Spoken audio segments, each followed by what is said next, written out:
Wait just another minute, guys. Good morning.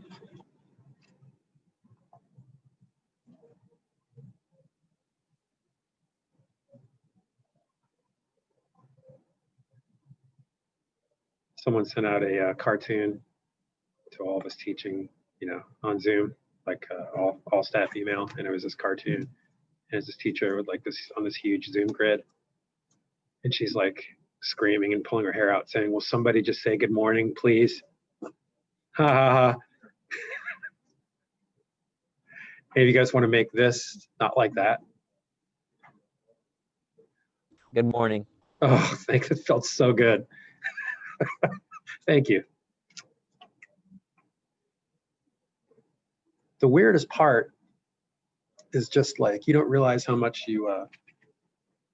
the white noise, of just like people moving around and just breathing or sighing or maybe chuckling just like a little bit, to not hear like any of that and all I'm listening to is my own voice, but watching your faces is really, really odd. I mean, I'm getting kind of used to it, but it's I think that's what's kind of reflecting. It just feels really robotic. But hey, things could be worse. You can almost always say that. Okay, let's get started. Real short one today, guys.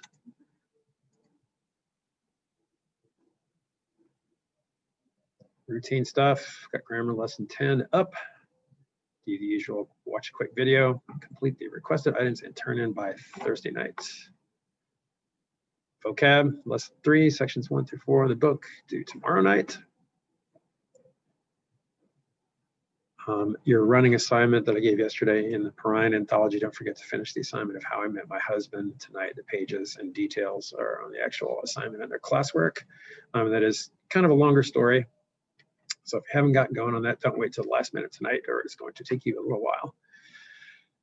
And we're going to concentrate on plot and structure there. Okay, so we've watched these videos. I want to remind you guys, I sent out an email to a few of you, not to indicate that those people didn't watch the videos, but I would please ask you to watch the video completely and let it run out to the end, because that's what lets me know that everybody's watching the videos. I just want to be able to look at that and say, okay, everybody's actually watched this. Okay, so let's kind of talk through those. If you guys could access your notes from the videos, go back to the grid here.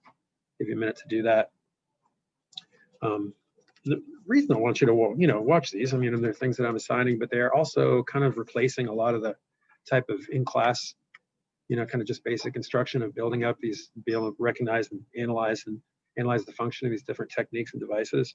We're going to be doing it all year, so I want it to be like a expected routine, watching these and taking notes. And I do think they're really good. I think he's a really good teacher. I'm happy that they're as good as they are. And he starts off real basic, and he's just going to keep building you up, which is good too.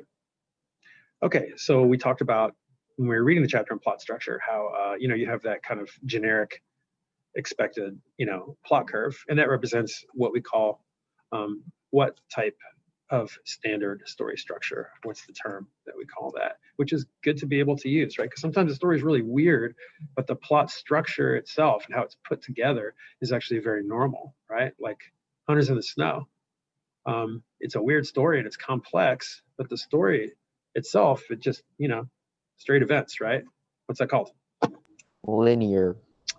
Thank you, Bhavya. That is linear story structure. Now, that's certainly what less literary stories are mostly going to have, but that doesn't mean that a story that has a linear structure is not complex. Again, example being Hunters in the Snow. So what are some examples? There are actually 5 different examples of structures that are not so linear. Although the first one he talks about, he just calls it nonlinear, right? And that's just kind of a generic way of saying, all right, the chronology is jumbled, right? It kind of goes in different directions, right? And there's definitely some novels that we could at least have the choice of reading in this class that you'll see examples of that, but we see it in short stories too. What are some other ones that are a little bit more technical and specific, even though they might kind of overlap in some ways too? Flashbacks. Flashbacks, right? We just read a story recently, one of the couple stories that we read that makes fairly extensive use of flashback to kind of fill in characterization and relationships. What was that? And what was flashed back to in it? Anybody remember? It's the only other one we read. I forget the name, but it was the one with the 2 daughters and the mom. That's right, Alex. Everyday Use. And and the daughters were Dee, who was the one who comes back, and Maggie, the one who was burned, right? And so what is the kind of general area of time that is flashed back to on at least a couple occasions? What was the event that doesn't happen in the timeline of the story, but she goes back to in different ways? It kind of fills in fills in why characters are the way they are. What incident? The fire. Yeah, the fire, burning the house down. And it shows us, Dee's kind of anger and heartlessness, and it shows Maggie's, vulnerability and other things like that. Okay, what's the one called in which the story kind of begins in the middle and then flashes back, essentially, but then comes back and moves forward after that? Media res. Yeah, in medias res. Is that Carly in there? Yeah, and anybody think of any other stories that does that. It starts in the middle. I talked about how the Odyssey does that. That's where it all comes from. It's kind of one of the big characteristics of like ancient epics, like the Odyssey. There's a very long series of some of the most popular science fiction movies ever that very much does that with a group Star of, Wars. yeah, 4, 5, and 6 are the first ones, right? And then 1, 2, and 3, those ones that sucked in the early aughts, come next as far as when they're told. And then 7, 8, and 9 are the most recent ones, right? That move forward after Return of the Jedi, essentially, if you're familiar with those. So that's a medias res on a large scale, right? Okay, what's it called when you have kind of a story within a story? A framed narrative. Framed narrative, right? And again, that both in medias res and framed narrative are both kind of more specific methods of flashback, right? It's just holding to a certain pattern. And then there's the last one that is it's called epistolary. Okay, you tell me, what is a story? How is a story told if it's told through the epistolary technique? This is using like Romanticism, Victorian ages. If it's epistolary, you use like letters. Yeah, it's a series of letters. Frankenstein is kind of like that. You'll see that's another kind of one of our possible choice novels. Can anybody think of anything else they've read? Or I guess it wouldn't really be a movie in this case. Sorry? A mountain story. I forget what it was called. Into the Wind? No. Right? Not Into the Wind. The one with the mountain and he climbs up. I don't remember the name of it. I read it like Into Thin Air. Into Thin Air. There you go. Was that presented through a series of letters? I'm familiar with the book, but I haven't read it. The beginning of the chapters were like short little letters that he used to have. It was like based on a true story. Gotcha. Yeah, and sometimes it'll start out with a series of letters, and then you're just kind of under the impression that you're still kind of hearing that voice that is in those letters, and it kind of like goes into more of a traditional storytelling technique. That's actually what Frankenstein does. But yeah, we'd still consider that epistolary. Good. Okay, so We're reading So Long a Letter, and that's like epistolary. It's by like Mariama Ba. What was that, Ariana? What was the name of the book? So Long a Letter. Okay, Well, I'm not that's like familiar the with that. English name. Gotcha. Is anybody? Is it something that's a translation or something you actually read like in?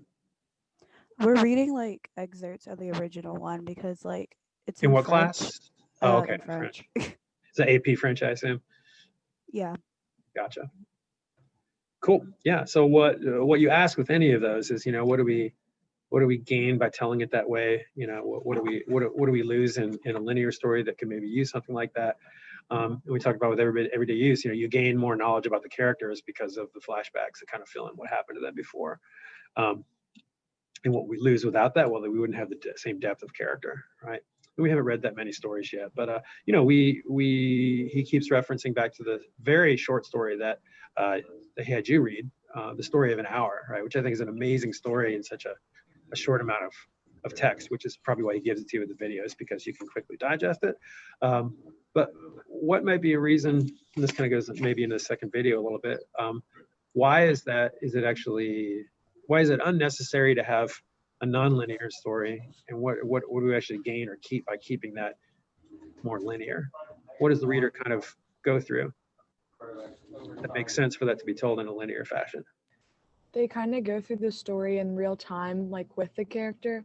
And if it were nonlinear, it wouldn't feel like it all happened in a short time.